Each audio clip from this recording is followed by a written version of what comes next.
네, 안녕하세요. 오늘은 제가 전편에서도 말씀드렸다시피 이제 엘셈의 마케팅 비법에 대해서 좀 제 나름 분석한 결과에 대해서 말씀드려 보려고 해요. 일단 우리나라 미용 시장이 굉장히 침체기인 건 다들 아시잖아요. 그 이유 중에 하나가 미용실 개수가 전국에 12만 개래요. 그런 식으로 굉장히 많아가지고 침체기일 수밖에 없고, 또 그 밖에 그 많은 미용실들이 보편적으로 이제 특색이 없다 보니까 이제 좀 이제 시장이 많이 침체기인 것 같아요. 본론에 대해서 말씀을 드리면 일단 ASM의 그 마케팅 방법은 컨셉을 굉장히 잘 잡았다는 거예요. 이게 무슨 뜻이냐? 남성 고객의 이제 매출 같은 경우 여성 고객에 비해 3분의 1 수준에 불과하다는 거 여러분들도 모두 아시고 계시잖아요. 근데 그 틈새 시장을 굉장히 잘 찾아서 공략을 했다는 거예요. 조금 더 자세히 제가 말씀드리면은 이 탈모인들 그런 틈새 시장을 공략했는데, 남자 100명이 있다고 쳐볼게요. 100명. 그 중에서 80명은 이제 자기 스타일이나 그런 거를 가꾸는데 큰 비용을 쓰지 않고 싶어 해요. 근데 나머지 20명은 조금 더 비용을 들여서라도 좀 더 나은 시술, 더 나은 서비스 이런 걸 제공받기를 원해요. 그러신 분들을 이제 SME 마케팅으로 타겟을 잡은 건데, 일단 우리나라 탈모 인구가 전체에 몇 명인지 아시는 분 계세요, 혹시? 우리나라 탈모 인구가 전국에서 1000만 명 정도 된대요.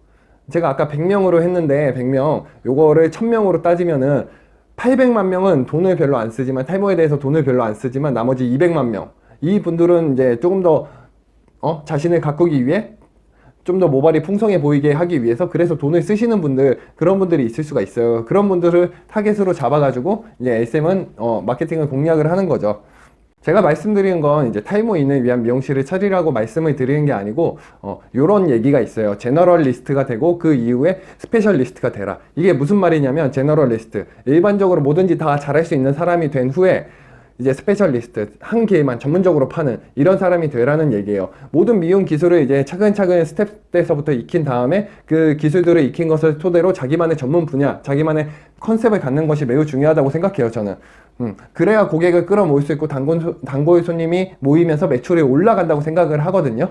제가 음식점을 예를 들어서 한번 설명을 드려볼게요. 평범한 음식점은 평범한 미용실이다, 이렇게 한번 생각을 하시고 제 얘기를 들어보세요. 그리고 이제 저가 살롱, 그런 거는 그냥 동네에 있는 분식점 개념으로 생각하시고, 뭐 저가 프랜차이즈 같은 것도 있잖아요. 헤어망고나 뭐 그런 거 같은, 그런 거는 뭐 김밥천국 정도 되겠죠. 근데 제가 말씀드리고 싶은 거는 이제 전문성을 갖추고 컨셉을 제대로 갖춘 음식점이라든가, 아니면 또 가까운 예로 얼마 전에 백종원의 골목식당을 보셨는지 모르겠지만, 거기 홍제동에 포방터 시장 안에 있는 돈가스 집이 굉장히 유명해졌거든요. 이분 같은 경우는 맛의 퀄리티를 굉장히 높여가지고 저단가의 맛의 퀄리티를 높여서 지금도 이제 방송을 탄 이후로 굉장히 사랑받고 멀리서도 손님이 오시는 그런 케이스가 됐어요. 요거를 이제 미용실로 다시 말씀드리면, 미용실 역시 전문성을 갖추고 컨셉을 가져가지고 이제 그럼으로써 단가를 조금 더 올릴 수 있고, 또 멀리서도 내 고객이 올 수 있게, 저 멀리 이제 서울에 미용실이 있다 하면 대구에도 올 수 있게, 그런 식으로 좀 이제 전문성을 갖춰야 된다고 생각을 해요.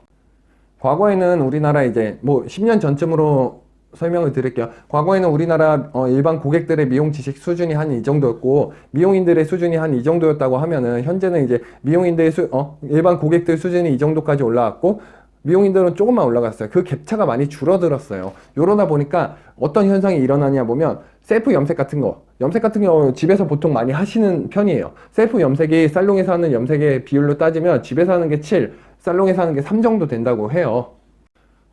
제가 이제 탈모 말고 다른 거 제가 생각했던 걸로 한번 예를 들어서 여러분한테 설명을 드려볼게요. 새치 커버. 우리나라 이제 30대, 40대 그런 새치 인구 굉장히 많으시잖아요. 이런 분들이 과거에는 이제 새치가 나기 전에는 밝게도 염색을 해보고 그러셨을 텐데, 새치가 나기 시작하면서 그런 밝은 염색을 못 하시고 하다 보니까 이제 자신만의 색이, 원하는 색이라든가 개성을 표현하기가 조금 힘들잖아요. 그 어떤 방법으로 좀 이제 새치를 밝게 할 수 있을까 좀 고민을 해봤는데, 손님 한 분 한 분마다 전부 다 위빙을 뜨세요. 위빙을 떠서 하이라이트를 주면은 이제 새치 커버도 어느 정도 가능하면서 좀 이제 자신만의 개성 표현도 가능하고, 저는 좀 그런 식으로 바뀔 수 있다고 생각하거든요. 거기다 이제 마케팅 문구 같은 거 이제 정하셔서 배너를 하든 플랜카드를 하든 딱 하는 거죠. 이제 뭐 어두운 색깔은 어두운 새치 커버는 가라, 내가 원하는 색으로 색을 입히다, 뭐 이런 식으로 예를 들면, 뭐 이걸 쓰라는 게 아니고 그냥 예를 들어서 설명을 드리는 거예요. 이건 제가 간단하게 설명드린 부분이고, 이제 자신만의 컨셉을 가지고 있는 살롱들이 지금도 굉장히 많거든요. 쉽게 설명드리면 바버샵 같은 경우도 이제 남성 전용 컨셉 살롱이고, 이제 뭐 저가샵 같은 것도 이제 전용 그런 컨셉을 잡고서는 좀 저렴한 단가로 그런 컨셉을 잡고서 하는 살롱이잖아요. 이런 컨셉 하나하나 가진 살롱들이 앞으로 점점 많아질 거라고 저는 생각을 해요. 이제 좀 이제 컨셉을 어떤 식으로 잡냐에 대해서 조금 애매하게 생각을 하시는 분들이 있을 수도 있어요. 저는 좀 이런 방법을 추천 한번 드려보고 싶어요. 지금 자신이 있는 살롱에서 오시는 손님들의 통계를 한번 내보세요. 남자, 여자 비율 한번 내보시고, 그 다음에 20대, 30대, 40대, 50대 이런 식으로 연령대별은 어떤 손님이 많이 오냐. 시술은 또 이제 커트, 펌, 뭐 클리닉, 컬러 이런 식으로. 뭐 펌에서는 이제 열펌이 될 수도 있고 아니면 일반 펌이 될 수도 있고, 뭐 컬러 같은 경우도 새치, 뭐 탈색 뭐 이런 식으로 좀 종류가 많아질 수도 있잖아요. 거기서 한번 통계를 하나하나씩 내보세요. 그러면은 자신에게 맞는 그리고 자신이 좀 이제 잘하는, 그리고 고객들이 재방문율이 높은 그런 손님들이 어떤 건지 아실 수 있을 거예요. 그래서 이런 식으로 통계를 내보시고 좀 이제 높은 비율을 차지하는 것들이 있을 거 아니에요. 거기서 이제 조금 더 연구를 하고 다듬어 가지고 자신만의 컨셉 살롱을 한번 나중에 준비해 보시는 것도 괜찮을 것 같아요. 어찌됐든 결론을 좀 말씀드리면, 미용인들만의 전문적으로 그 컨셉을 가진 그런 살롱을 한번 준비해 보셨으면 좋겠어요.